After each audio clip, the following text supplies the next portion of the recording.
Halo students, hari ini saya terangkan gelombang elektromagnet. Okey, tentang gelombang elektromagnet ada 3 ciri yang kamu perlu kuasai. Ciri pertama, kamu perlu tahu gelombang elektromagnet ialah sejenis gelombang melintang. Ingat, saya pernah guna spring slinky untuk menunjukkan jenis gelombang. Kalau kita ayunkan seperti ini, itu ialah gelombang melintang. Dan kalau kita menolak dan menarik, ini gelombang membuju. Alright, jadi gelombang elektromagnet adalah sejenis gelombang melintang. Ciri kedua, gelombang elektromagnet terdiri daripada medan elektrik dan medan magnet yang berada dalam bentuk macam ni. Saya tunjuk ayunannya lah. Medan elektrik dia berayun macam ni, contohnya. Jadi medan magnet akan berayun secara menegak. Jadi kedua-dua medan ini adalah sentiasa berserenjang. Alright. Dan ciri ketiga, gelombang elektromagnet bergerak dengan laju cahaya 3 kali 10⁸ meter per saat. Dan dalam bab ini kamu akan jumpa istilah spektrum elektromagnet. Apa maksud spektrum? Spektrum ialah satu kumpulan. Okey. Satu kumpulan yang terdiri daripada beberapa komponen, itu kita panggil spektrum. Spektrum elektromagnet ialah spektrum yang selanja. Apa maksud selanja? Englishnya continuous. Dan nanti saya akan terangkan apa itu spektrum selanja. Dan dalam spektrum elektromagnet ini ada 7 jenis gelombang elektromagnet yang kamu harus belajar hari ini. Inilah spektrum elektromagnet. Ada 7 komponen. Dari pertama, gelombang radio. Gelombang radio kita biasa boleh guna untuk menghantar isyarat radio dan juga walkie-talkie. Yang kedua, gelombang mikro yang kita biasa dengar microwave oven yang ketuhar untuk memasak, dan juga gelombang mikro digunakan untuk menghantar isyarat melalui satelit. Jadi bila nampak ini parabola, itulah penghantaran gelombang mikro untuk menghantar isyarat. Dan komponen ketiga ialah sinaran inframerah, infrared. Okey, IR ialah singkatannya dalam English yang biasa kita boleh jumpa dalam remote control TV, aircon, dan juga kamera inframerah yang boleh perhatikan objek dalam keadaan gelap atau untuk mengesan suhu seperti termometer inframerah yang kita sekarang biasa guna. Okey, komponen keempat ialah cahaya nampak. Cahaya nampak seperti cahaya matahari lah. Itu cahaya matahari yang kita nampak putih itu sebenarnya terdiri daripada 7 komponen warna. Kita juga panggil itu spektrum warna, iaitu merah, jingga, kuning, hijau, biru, indigo, dan ungu. Inilah 7 komponen yang membentuk cahaya putih.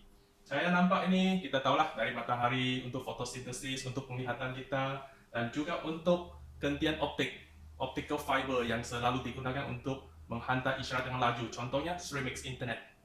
Okey. Komponen seterusnya sinaran ultra ungu, Englishnya ultraviolet, UV singkatannya.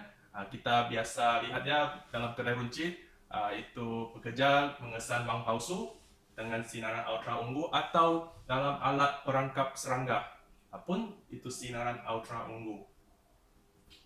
Dan komponen keenam, sinar X, untuk kita mendapatkan image tulang, organ dalam badan. Alright. Dan akhirnya sinar gamma.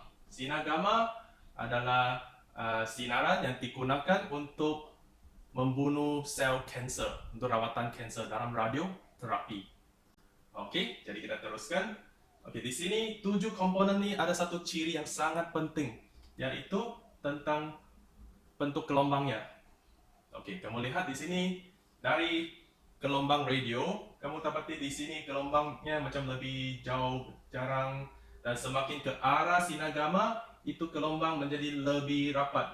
Sampai ke hujung sinar gamma, gelombangnya adalah paling rapat. Ini ciri penting, mesti ingat. Okey, kita boleh lihat dari hujung kiri sinar gamma adalah gelombang elektromagnet yang mempunyai lambda yang paling kecil, paling rapat lah. Itu muka gelombang, okey. Dan semakin ke hujung kanan gelombang radio, kamu akan dapati lambda di hujung kanan adalah paling besar. Inilah ciri penting bagi spektrum elektromagnet. Panjang gelombang lambda adalah adalah semakin bertambah dari sinar gamma ke gelombang radio. Begitu juga dengan frekuensinya. Okey, bagi hujung kanan, gelombang radio mempunyai frekuensi yang paling rendah. Okey, sebab dia lebih jauh kan, frekuensi yang paling rendah itu pun menunjukkan tenaga gelombang tu adalah paling rendah. Dan semakin ke hujung kiri, sinar gamma, frekuensinya adalah paling tinggi, di mana sinar gamma juga mempunyai tenaga yang paling tinggi. Jadi kita lihat ciri yang penting dari gelombang radio ke sinar gamma, frekuensi gelombang adalah semakin bertambah. Dan kita tengok di sini juga apa maksud spektrum selanja yang tadi saya pernah sebut dalam slide pertama. Spektrum selanja bermaksud spektrum yang continuous, yaitu dari gelombang radio ke gelombang mikro, inframerah, cahaya nampak, ultra-ungu, sinar X dan sinar gamma. 7 komponen ini tidak ada sempadan pemisahan yang ketara. Kita tidak tahu di mana itu sempadan yang betul antara dua jenis gelombang ini, yaitu gelombangnya, frekuensinya adalah semakin bertambah masuk ke kawasan mikro, perlahan-lahan bertambah menjadi sinar inframerah, cahaya nampak. Itulah maksudnya selanja, continuous. Tidak tahulah mana sempadan untuk inframerah dan mikro. Boleh faham? Di samping itu, saya juga ingin terangkan tentang spektrum warna. Okey, ini gambar aja, selain menunjukkan urutan spektrum elektromagnet, dia juga menunjukkan urutan spektrum warna. Okey, kita lihat tadi dari kanan ke kiri, gelombangnya mempunyai frekuensi yang semakin meningkat. Okey, maksudnya dari sinaran inframerah, kalau frekuensinya meningkat lagi, dia akan masuk kawasan cahaya nampak. Maksudnya kita akan mula melihat cahaya. Dan warna pertama yang kita boleh perhatikan sebenarnya ialah merah. Kalau frekuensi gelombang elektromagnet itu meningkat lagi, akan bergerak ke cahaya kuning, hijau, biru, ungu. Okey, jadi antara 7 komponen warna ini, warna merah mempunyai frekuensi yang paling rendah dan warna ungu mempunyai frekuensi yang paling tinggi. Selepas warna ungu, kalau frekuensi meningkat lagi, gelombang elektromagnet itu akan masuk ke sinaran ultra ungu. Boleh? Alright. Perhatikan gambar ini. Apa beza gambar ini dengan gambar tadi? Yaitu, saya terbalikkan seluruh gambar raja ini. Sekarang gelombang yang lambda paling besar, gelombang radio di sebelah kiri. Dan sinar gamma yang frekuensi paling tinggi, paling bertenaga di sebelah kanan. Okey, saya tunjuk ini gambar yang songsang sebab dalam exam kamu mungkin jumpa soalan di mana dia beri gambar raja susunan gelombang elektromagnet yang bersongsang. Kadang-kadang sinar gamma kiri, radio kanan atau sebaliknya. Jadi kamu perlu biasakan juga untuk perhatikan gambar raja spektrum elektromagnet yang seperti ini. Okey, sekarang saya akan ajar kamu bagaimana menghafal urutan gelombang elektromagnet ini. Okey, so ikut ini, kamu nambahkan, sewarnakan, se-highlight huruf A, M, I, C, U, S, X, S, G. Ini cara untuk kita menghafal urutan gelombang elektromagnet. Saya akan ajar satu akronim. Kamu tengoklah sama ada kamu rasa membantu ke sesuai ke untuk kamu. Okey. Kalau kita tengok TV, tengok itu movie ke, selalu sebelum itu movie bermula, dia akan tunjuk satu gambar seperti ini.